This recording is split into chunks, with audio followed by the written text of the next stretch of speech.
What's going on, guys? In this video we are going to see how to install a Java JDK on a Mac computer. Now to install that one, first we have to go to this website java/sun.com and just type it into Google. You will see the first link, and that is Oracle right now, and then Java SC.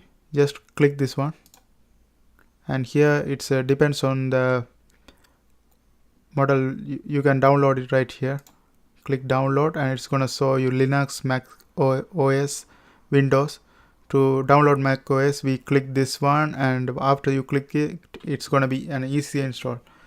So after you install, there are two ways you can check it. You can go to this, click this Apple sign and click system preference, and then here you will see the Java sign right here. Or you can go to terminal, click terminal right here. Okay, let me search terminal.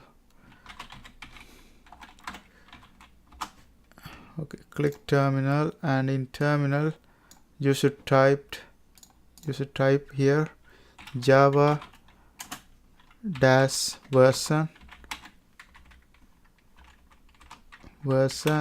Okay, version, and if the Java is installed, it's gonna show you all the detail of the Java right here, and that's it. That's as simple as that. And the download is very easy. It's just simple next and okay and those kind of stuff. I hope you guys find this video helpful. Thanks for watching, and if you are interested in learning Java programming, I'm going to create a bunch of videos on that. I hope you guys watch that too, and don't forget to subscribe this channel. Thanks for watching.